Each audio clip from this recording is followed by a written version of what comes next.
In a world where we are more connected than ever, a quiet epidemic is unfolding.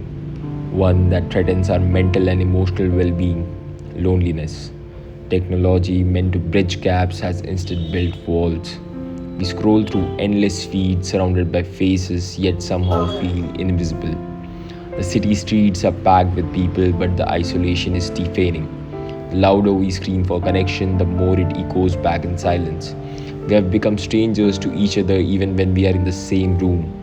This isn't just a personal battle, it's a crisis that affecting millions. And the most terrifying part, we don't even know how to reach out anymore. The loneliness isn't just in our hearts, it's the very fabric of our modern lives.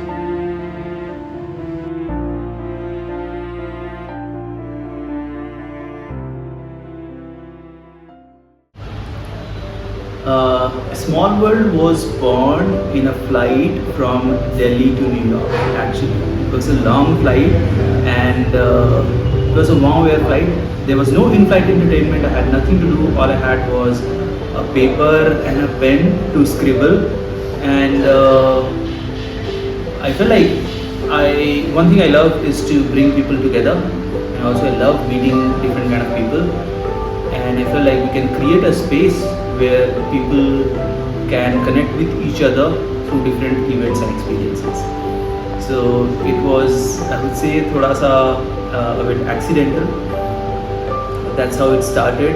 Initially, we were hosting cultural immersion events. So the whole idea was to celebrate different countries through its food and drinks, art forms, music, dance, and languages. And then we felt like the bigger picture is to host events that helps people connect with themselves as well as others, because we noticed that tech has been making us lonelier, especially during pandemic. We noticed that people were very much restricted to wherever they were not getting chance to connect with others. So just after pandemic, there was, you can say, the huge need for people to find their time. People wanted to meet in real life. They were tired of swiping on dating apps. They wanted real in life events. They wanted to do art. They not necessarily just to meet their romantic partner. People just wanted to hang around with the other like-minded people over chai, over coffee. They wanted meetups with people with similar interests. So it all started with the realization that tech is making us lonelier. Tech definitely solves a problem. It helps us connect, but it's also making us lazy and restricted to wherever we are. And we humans, we are wired to be social. We are wired to be around another humans. So we say at Small World is that let's do the way our forefathers did. That is, meet people in real life and connect with them. Okay, so I believe magic happens when you bring people together. And what I have noticed is that at Small World, the whole team has been quite successful in bringing people together, making them feel belong, making them feel at home. And this has been across different age groups. We have people who are looking for romantic partners, like people in the age of 21 to 35. We have some folks who are, I would say, quite young, coming for art workshops. Like sometimes we have people of 3 generations coming together and doing art. What separates us, what I feel separates a Small World from others, is that our hosts are extremely warm and they go out of their way to make people feel belong. I guess it's because probably our hosts, they know the bigger goal, they have a why. They know that we are not just an event company. We are a community who wants to use events to bring people together. So it's the warm nature, the warmth that our host creates is what makes us unique. That's what we have been hearing from some of our esteemed guests.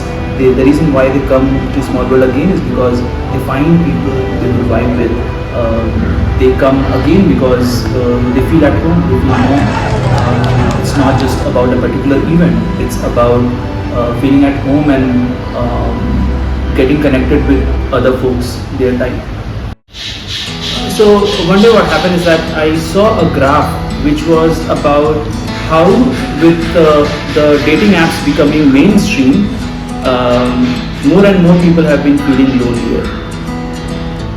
And that got my attention, that why we have, when we have more options, when it's easier to connect with other people, why we are feeling even more lonelier.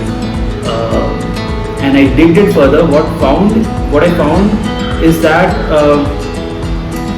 one, there is the paradox of choice. The more choices people have, the more difficult it becomes for them to choose one. And second, also what's happening is that on these platforms, dating apps, what's happening is that it's just a fraction of the people, maybe small 10-15%, who are getting most of the matches. The majority, 80-85%, they are left with no match. So I felt like there is a need to democratize this space. And probably a lot of people, they are inefficient at work, or they feel incomplete because they do not have friends in real life. They do not have someone with whom they can share things. And when we started these events, we also started getting emails and messages from people. Like in the middle of the night, someone will message that, hey, I feel extremely lonely. Can I come to your event and find people my type? So a lot of times just seeing these questions made us feel that we need to do more of what we are doing, and we are actually helping people by creating a space where they can come over and connect with other people their type. So loneliness has been an epidemic globally, not just here in India, everywhere we see. I'm sure you would have heard stories about loneliness as an epidemic in Japan. People are so lonely over there that sometimes, there is a word for some people dying in their house, and it takes months for others to discover. There is a word for that. So there are lots of loneliness related issues over there, and I feel like Japan as a country is 50-60 years ahead of other countries. So what's happening there now is something that other countries will be facing. So I feel like because of this tech advancement and the way our life is changing, we are getting lonelier, and there is a need to help people connect in real life. That's what we are doing here.